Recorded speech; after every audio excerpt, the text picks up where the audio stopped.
Well, it looks like we're going to do a lot of time jumping for episode 23, so the story begins in Eric's upstairs office. Lindsay Pierce, while Eric was watching TV, is talking about how the holograms are having a rock history appreciation concert that's going on later on that night. After Eric turns off the TV, he gets a phone call from Pizzazz the Mistress telling him that she just found out what had happened. Then she told Eric to find a way to get the Misfits to be headlined instead. Then, of course, she made the threat clear. Either Eric does something about it or he'll find a new line of work. So Eric says, okay, Tech Rat's on the job right now, and I have the plan just in mind. Meanwhile, the holograms are practicing for their rock history concert that's going on later that night, and they did it with Rock and Rolls Forever from last season. So the montage we see was Jim on the American flag, of course Kimber on the UK flag, and of course Sheena on the flag of Jamaica. And during the montage the rest of the way was Rhea on the flag of Mexico, and of course Aja on the flag of Japan. When the song came to an end, that's when Jim says, wait a minute, something doesn't feel right. So then Kimber asked a question. What are you talking about? I think it's great. No, don't you get it? Jim says. I think it deserves something better than that. The concert, that is. Besides, we're honoring all the rock musicians as well. And of course, she's not kidding. Then suddenly, Techrat's truck had just pulled up outside of Starlight Mansion. Inside of the truck were Techrat, Eric, and the mistress, and of course, Techrat's gadget, which was a time machine. So Tagrat explains how the time machine works. He said that with this device, it could send Jim and the holograms back through time.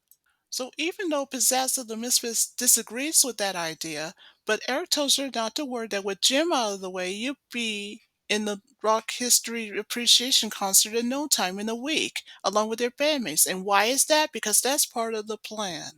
Meanwhile, in Synergy's room, as Starlight mentioned, something happened to both the holograms and, of course, Synergy herself. They were transported back in time.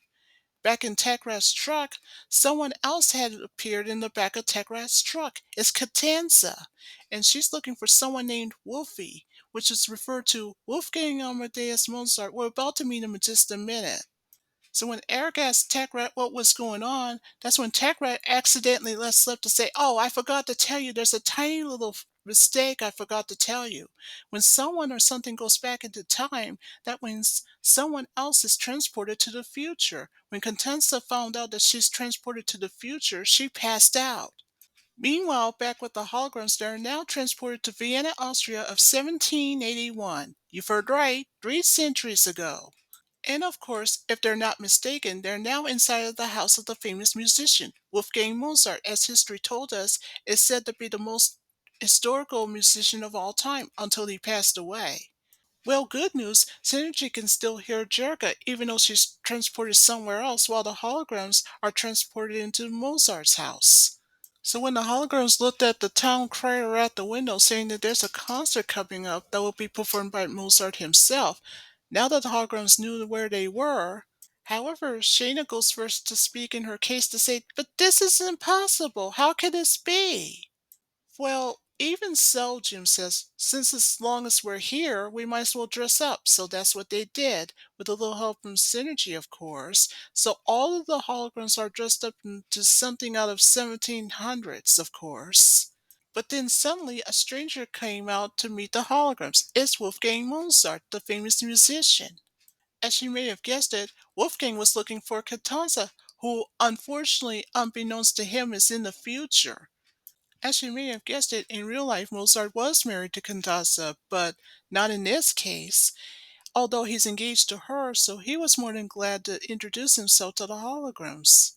So then, Mozart goes to the other room to play on his piano, and when the holograms heard it, they thought it was interesting.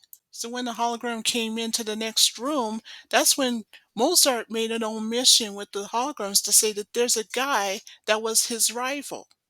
So Larry, as Mozart explains, is very, very jealous. Then Mozart said that there's a bigger problem, so Larry will do whatever's necessary to keep him from performing for the Emperor later on that night, at the palace, of course. And here comes something that's even more worse. Mozart explains that Solarity's men is outside of his house right now, and if he took even a step outside of his house, then Mozart would be captured. So after the holograms had heard the bad news, they told him, "Don't worry, we'll get you to your concert in time." So, as you may have guessed it, Jim, as always, has a plan to create distraction for Celerity's men. So that's what she did. She disguised Sheena as Mozart, while the real Mozart heads out the back. So meanwhile, outside, Jim, however, said to Celerity's men, "You're not taking me without taking my brother first." And then one of the Celerity's men says, "I had no idea that you're related to him. He didn't say anything he had a sister." Oh, just a little reference here. Mozart in real life did have a sister until she passed away in 1829. So anyway, back with the good guys, they were taken by Celerity's men and put into a horse-made carriage. As for the real Mozart, that gives him a chance to escape from his house and makes it to the palace just in time to perform. So meanwhile at the palace, there's Celerity now on the stage. Oh, by the way, the rivalry between Mozart and Celerity never happened in real life. So just so you know, that was until when he was about to perform Celerity, that is at the last minute, that's when Mozart shows up. First of all, Mozart apologized for being late, and however, he gets on the piano and performs just the way it's planned. When back with the good guys in the carriage with Celerity's men, so it's now up to Jim to create a distraction to chase the bad guys away. And by how? By projecting the holograms of the highway robbers that appeared in the middle of the road. So after the bad guys ran off, it gives Jim and the holograms a chance to get to the palace and just in time for Mozart to finish his performance. And then after that, the audience cheered. Well, not only did Mozart is glad to see the holograms making it just in time for him to finish his performance, but then something went wrong with Synergy. She explains that there's a static interference, I don't know what that means, that causes Jim and the holograms to make the audience, however, accuse them of being witches and chase them in the alley. Things looked bad for the holograms when they had no place else to go and they were about to be thrown by rocks by a bunch of angry crowd when suddenly, at the last minute, they disappeared and along with Synergy when "Back to the Present" in the back of Techrat's truck at Starlight Mansion with Catanza, the Misfits, Eric, and Techrat. Techrat tries desperately to fix his time machine until at long last, when it's finally fixed, Catanza went back to 1781. But then all of a sudden, a couple of British soldiers appeared in the back of Techrat's truck. So just like what Catanza did, a couple of British soldiers are now in the future. So yep, back to the past. It is now London, England of 1944 during World War II. So by the time that the holograms appeared, that's when Sheena realizes where they were right away. She could tell by the poster on the brick wall that says that there's a Ben Teller orchestra that's performing, and they're in London in 1944. So just like what Synergy did before, she dressed the holograms into something in the 1940s, in which she did. But then suddenly, when Jim and the holograms, after they were dressed in the 1940s attire, the voice says, "Did I hear someone say they're looking for Ben Teller and his bandmates?" "Why, yes, we did," Jim said. So one of Ben's bandmates says, "I can do something that's even better. I can get you away from all those bombs that are falling around." After all, this is during World War II, of course. And so the holograms agreed. After the holograms followed Ben's bandmates to the auditorium, when meanwhile inside, that's when the holograms couldn't believe it. They just saw Ben Teller and his bandmates. Oh, by the way, the two of the bandmates that introduced Ben to the holograms were Larry and Ray. So after both Ben and the holograms introduced themselves, you can tell that they share the same taste in music as well. So even though Ben wasn't sure about the idea of collaborating with the holograms, so Kimber suggested to negotiate on a deal with Ben. "If you give us half your time," Kimber says, "then we'll show you what we're made of." And Ben agrees. So after both bands had finished their rehearsal, Ben seems impressed. So you know what the both bands did? They decided to perform together during their concert. So that's what they did by doing the "Making It Happen" song by the Holograms.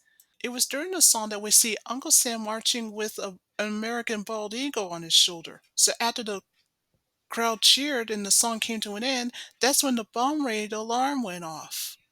When the alarm went off, it gave the crowd no choice but to find some shelter to avoid the bombs that are falling everywhere. And of course, just like before, the holograms and Synergy disappeared. When back to the present, it is now 1987, once again, with Tech Rat and his truck still parked out of Starlight Mansion with Eric and the Mistress and a couple of British soldiers in the back of the truck. But then suddenly, a couple of British soldiers went back to 1944. But just like that, hippies appeared out of nowhere. However, Pizzazz had reached her limit, but Techrat can fix that, and so the Misfits went back to the past. Eric got upset and said, "Have you lost your mind?" "Maybe the Misfits should have known better than to mess with me," Techrat said. Then all of a sudden, more hippies appeared in the back of Techrat's truck. Eric got very enraged and upset and demanded Techrat to get the Misfits back. Besides, Eric says, "Where else can I get money to pay someone like you?" So, yep, once again, back into the past, this time during the Woodstock Festival of 1969. That's Johnny Beldrix, who just came out of his trailer. He sounded upset and distressed. That is until he met with the holograms who came out of nowhere, who he just told them that they are now in the late 1960s during the Woodstock Festival. So now that the holograms knew what was going on and they met up with Johnny, Johnny then told the holograms that there's a problem. The band that was also from the future, the Misfits that is taking over his performance, and his manager is forcing him to perform with them. After the holograms heard the bad news from Johnny, they should have realized right then it was all part of the plan to get the holograms out of the way so that the Misfits could perform at the concert for the history of rock musicians themselves. As for Synergy, she's located in the back of the unknown semi truck, according to what she told Jim. So Jim, as always, has a plan, and so she made a suggestion to Johnny to save his career. So she says, "I have an idea that just might get you out of that contract." Anyway, back with the Misfits, they are now in the 60s, just like the holograms did. However, Stormer asked a question to Possess, "How are we going to get back?" "Don't worry, as long as we're here, air can get us out of here." Here, we see a man talking to his truck driver Carmine to make sure that the truck arrives at the festival just the way it's planned.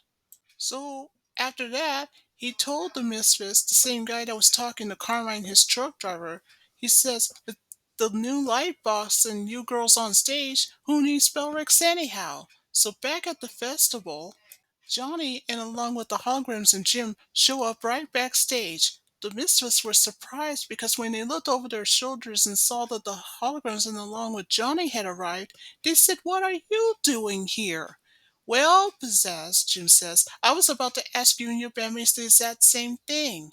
Then Pizzazz just told Jim, her bandmates, and along with Johnny, "Well, if you would excuse me, we're here to do the biggest concert of all time." But Jim just told Pizzazz, "Wait a minute, aren't you forgetting someone?" "Really?" Pizzazz says, "And who may might be?" "Well," Jim said, "don't go away, Pizzazz. I'll be right back." So she heads off. So Jim knows what to do. She projected an image of Eric Raymond right in front of the mistress.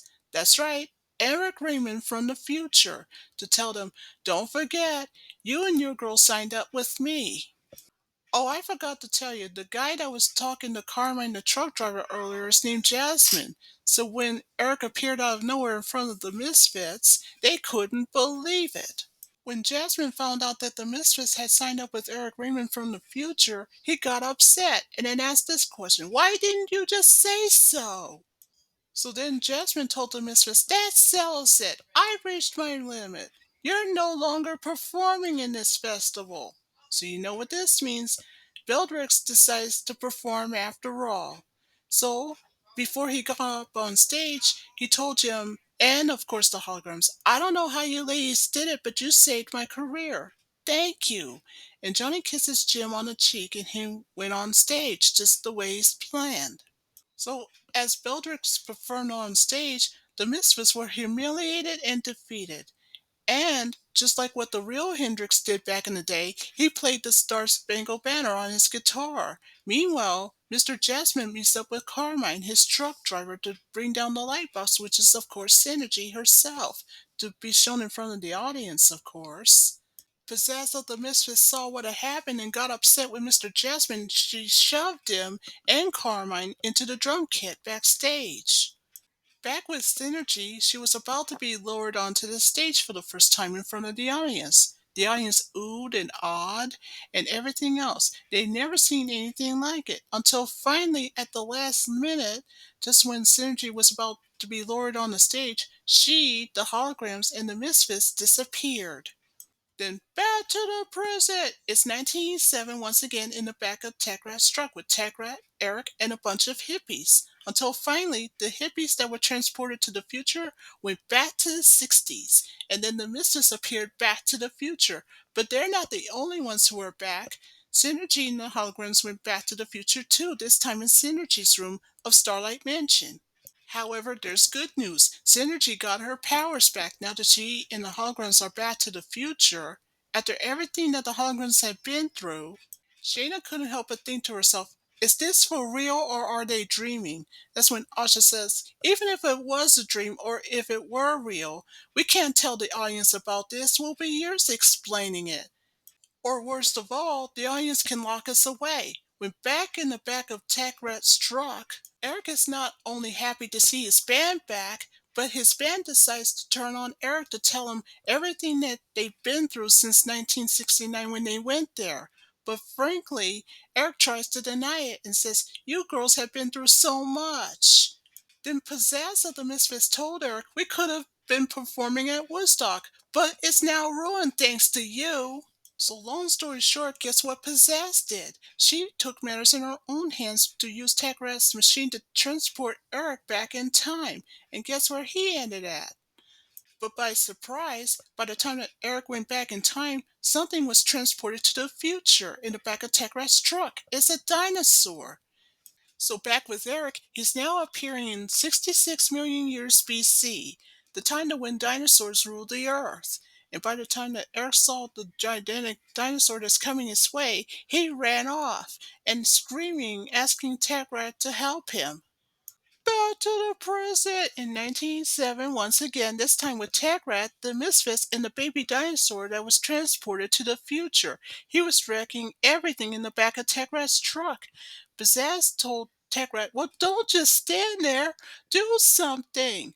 But he didn't have to because the dinosaur just destroyed the time machine. And when he did, the dinosaur went back to 66 million years BC. And as for Eric, he went back to the future. Back with the holograms, you know what this means. Their World History of Music concert went just the way it's planned with their song Rocking Through Time. It was during that montage of the song we have all the musicians from Mozart to Beethoven to Tchaikovsky to Gershwin to Ben Taylor to John Lennon of the Beatles, of course, to Elvis Presley, and finally Johnny Bildrix. And when the song came to an end, the audience cheered. So you know what this means. Their concert became a hit, the holograms that is. And so that ends episode 23.